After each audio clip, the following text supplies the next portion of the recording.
ठंड में गरीब का पानी की टंकी का घर।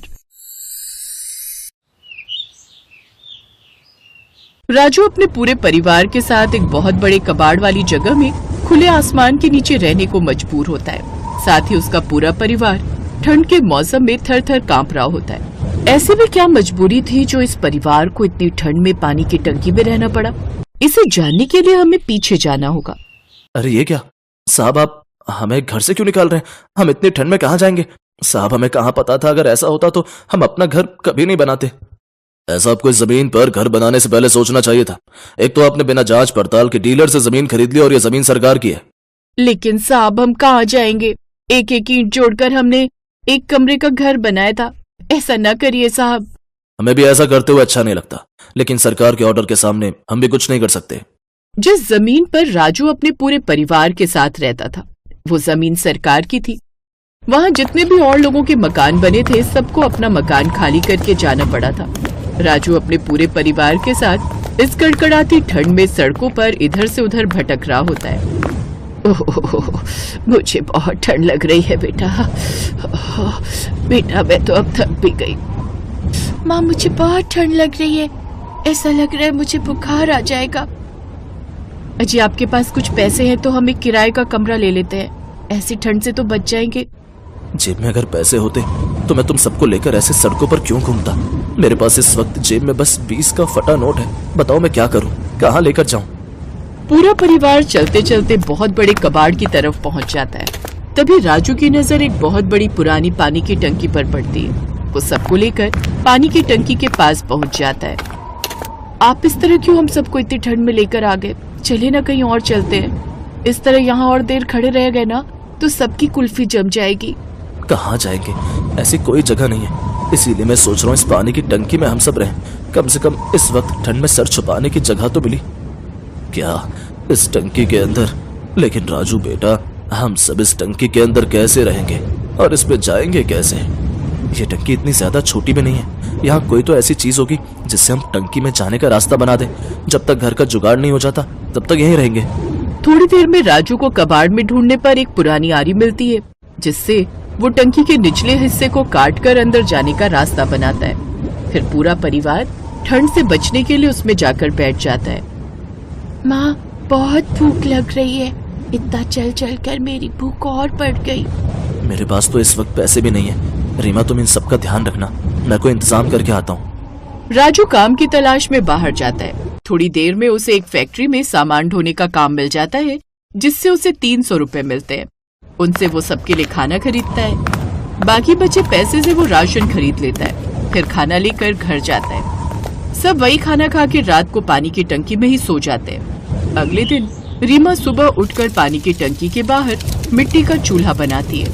फिर उस पर खाना बनाती है।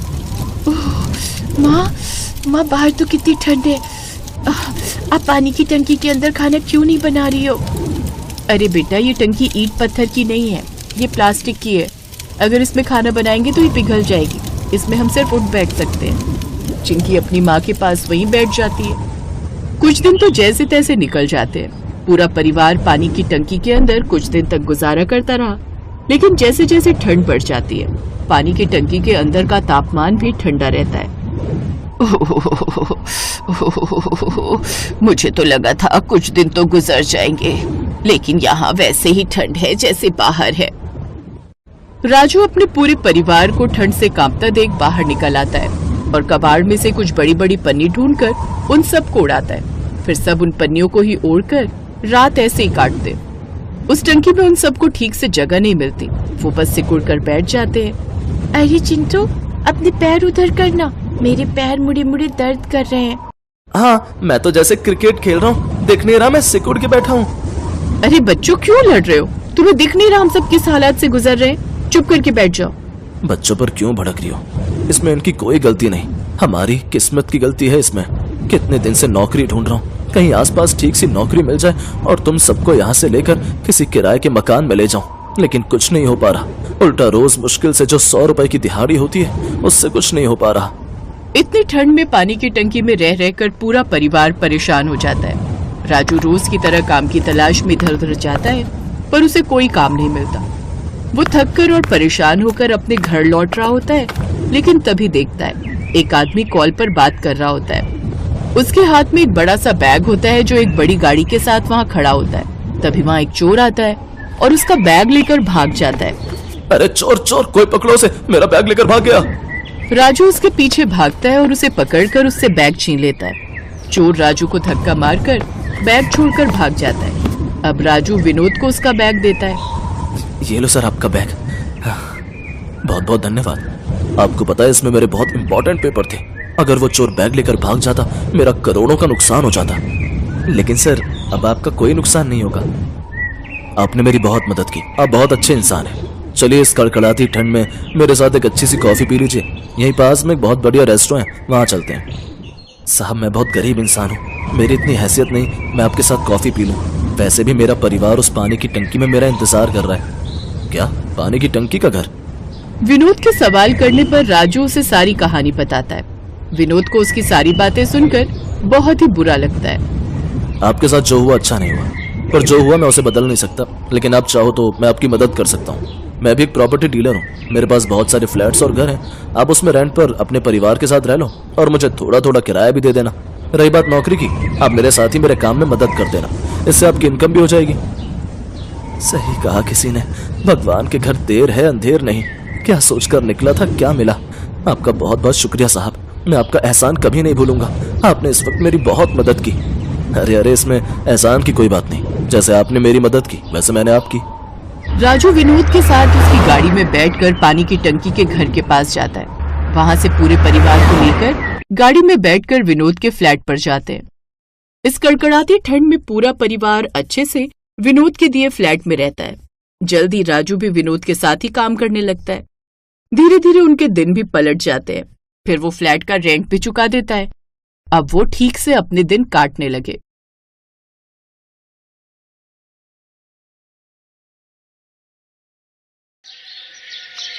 आज तो काम पर पहुंचने में बहुत देर हो गई, मालकिन गुस्सा करेंगी। आशा ने मालकिन के घर की घंटी बजाई। मालकिन सुनीता की बेटी वर्षा ने गुस्से से दरवाजा खोला। मम्मी, आशा आंटी आ गई है। आशा कहाँ रह गई थी, इतनी देर से आई है। बता सारा काम पड़ा है, कब बर्तन करेगी, कब सफाई और कब तू खाना बनाएगी। और ये पिंकी तेरे साथ क्यों आई है? मालकिन पिंकी को बुखार है और इसके बापू मजदूरी पर गए हैं। मेरी सास घर में अकेली थी तो मैं बेटे राजू को वहीं छोड़ आई। सासू माँ की भी तबीयत ठीक नहीं रहती, बस इसीलिए देर हो गई आने में। मम्मी, आशा आंटी को बोलो पहले मेरे लिए नाश्ता बना देंगी, बहुत भूख लगी है। बस मैं थोड़ी देर में आपके लिए नाश्ता बना देती हूँ। मेरे लिए चीज सैंडविच बना दो और साहब के लिए और मेरे लिए आलू के पराठे बना दो। मम्मी प्यास लगी है, पानी पीना है। हाँ अभी देती हूँ। आशा ने पिंकी को पानी दिया और पिंकी वहीं रसोई में जमीन पर सो गई। इतनी देर में आशा ने सबको नाश्ता दिया और घर के बर्तन साफ सफाई सारे काम खत्म करके पिंकी के साथ घर लौट आई। अगले कुछ दिनों तक आशा पिंकी को अपने साथ ही ले जाती रही। आशा ये कब तक तुम्हारे साथ आएगी? इसकी तबीयत ठीक नहीं है, मुझे तो डर है कि कहीं इसकी तबीयत की वजह से वर्षा बीमार ना हो जाए। भाभी अब तो इसकी तबीयत बिल्कुल ठीक है, कल से ये घर पर ही रहेगी।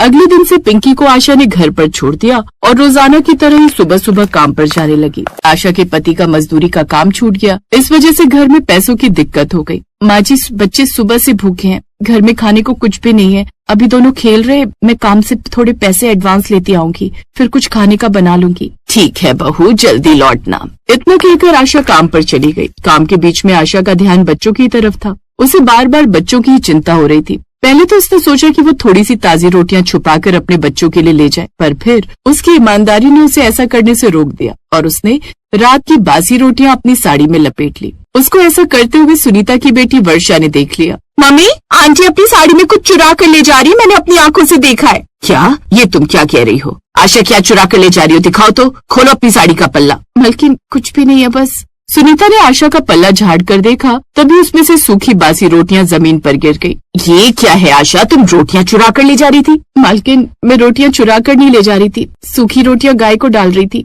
आशा डर गई थी कि कहीं उसके ऐसा करने की वजह से मालकिन उसे काम से ना निकाल दे, इसलिए उसने झूठ बोलने में भलाई समझी।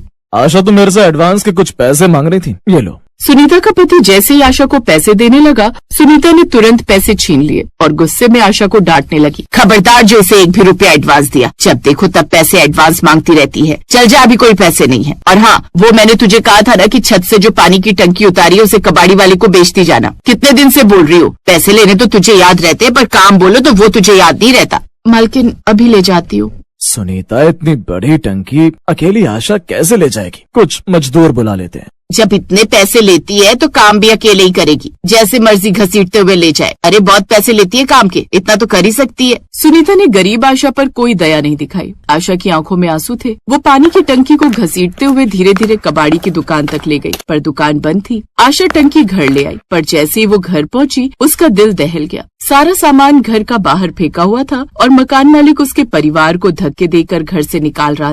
ये मकान मैं किसी और को दे रहा हूँ ज्यादा दाम पर। अरे अब मुझे ज्यादा किराया मिलेगा तो भला मैं घाटे में क्यों रहूंगा? निकलो यहाँ से, अभी क्या भी निकलो। पिछले 2 महीने से तेरी बीवी को बोला हुआ था कि कहीं और कमरा ढूंढ ले, पर उसने मेरी नहीं सुनी। राजेश बाबू, आशा बस आती ही होगी। मुझे मजदूरी का काम मिल नहीं रहा, मुझे कुछ समय की मोहलत दे दीजिए। मैं जैसे ही मुझे काम मिलेगा आपके किराए के पैसे दे दूंगा। बिल्कुल नहीं, कल से मेरे नए किराएदार आ जाएंगे। मैंने उनसे एडवांस पैसे ले लिए। अभी की अभी यहाँ से इसी समय तुम चले जाओ, वरना मुझे जबरदस्ती करनी पड़ेगी।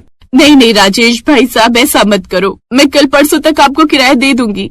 बिल्कुल नहीं, अभी के अभी जाओगे, बस मैंने कह दिया सो कह दिया। मकान मालिक ने आशा और उसके परिवार के आंसू नहीं देखे। उसने उसी समय आशा को अपने परिवार के साथ घर से निकाल दिया। अब आशा के परिवार के सिर पर रहने के लिए कोई छत नहीं थी। बापू, बारिश में मैं गीली हो रही हूँ, ठंड लग रही है। हे भगवान, अब हम कहाँ रहेंगे? तुम दोनों को जल्दी ही कुछ करना होगा, वरना दोनों बच्चे बारिश में भीगकर बीमार पड़ जाएंगे। तभी आशा के मोबाइल पर उसकी मालकिन का फोन आ जाता है। हेलो आशा, पानी की टंकी बेच दी, कितने की बिकी? मालकिन वो हेलो। बारिश की वजह से आशा का मोबाइल भीग गया था। खराब होने की वजह से मोबाइल में साफ आवाज नहीं आ रही थी। फोन कट जाता है। माँ जी, जब तक हमें कोई घर नहीं मिलता आप बच्चों को लेकर इस पानी की टंकी के अंदर बैठ जाओ। कम से कम बारिश में भीगने से तो बच जाएंगे बच्चे। क्या कह रही हो बहू? मतलब अब हम गरीबों का पानी की टंकी में घर होगा? हमारे पास और कोई रास्ता नहीं है माँ जी। जब तक हमारे पास पैसे इकट्ठे नहीं हो जाते तब तक पानी की टंकी में ही हमें घर बनाकर रहना होगा। आशा के पास और कोई रास्ता नहीं था। उसने पानी की टंकी को काट कर दरवाजा बनाया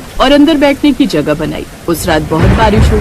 आशा अपने पूरे परिवार के साथ बारिश में पानी की टंकी में रात गुजारने लगी। अगले दिन आशा का पति मजदूरी का काम ढूंढने के लिए चला जाता है और आशा काम पर आ जाती है। पर आशा को एक और झूठ बोलना पड़ता है। आशा मालकिन से कहती है कि वो टंकी रास्ते में ही कोई उठाकर ले गया, जिस पर मालकिन और भी गुस्सा होती है। मतलब तेरा ध्यान नहीं पड़ा? इतनी बड़ी टंकी कोई उठाकर ले गया? जा अभी जाकर काम कर, मुझे गुस्सा मत दिला। मम्मी, मुझे तो कुछ दाल में काला दिखाई देता है। कहीं ऐसा तो नहीं कि आशा आंटी ने टंकी कबाड़ी वाले को बेच दी और खुद पैसे रख लिए और आपको झूठ बोल दिया हो कि टंकी कोई उठाकर ले गया? मम्मी, आप ना आशा आंटी का पीछा करो और उनके घर पर जाकर देखो, कहीं ऐसा तो नहीं हो और भी सामान इन्होंने हमारे घर से चुरा कर अपने घर पर रख लिया हो। तो ठीक कह रही है, मैं आज ही आशा का पीछा करती हूँ और इसके घर जाकर इसे रंगे हाथ पकड़ लूंगी। चल तू मेरे साथ। उस दिन जब आशा काम करके वापस घर पहुंची, और घर ही क्या, उस बेचारी का घर तो पानी की टूटी हुई टंकी था। सारा सच अनीता के सामने आ जाता है जब वो गरीब आशा को पानी की टंकी में घर बनाकर रहते हुए देखती है। बहू, तेरी मालकिन ने कुछ कहा तो नहीं? नहीं माँ जी, मैंने उन्हें सच बता दिया कि हमारे पास रहने के लिए घर नहीं था, तो हम इस पानी की टंकी में घर बनाकर रहने लगे। ये सुनकर उन्होंने मुझे कुछ भी नहीं कहा,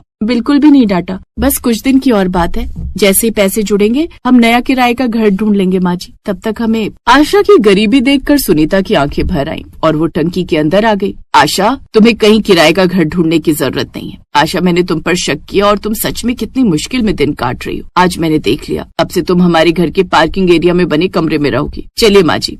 सुनीता ने अपनी काम वाली आशा की मजबूरी को समझा और उसे अपने घर में रहने के लिए कमरा दे दिया। यही तो इंसानियत का फर्ज है कि जब हमारे लिए कोई काम करता है तो हम उसकी मजबूरी को समझें और जरूरत पड़ने पर उसकी मदद करें। Thanks for watching.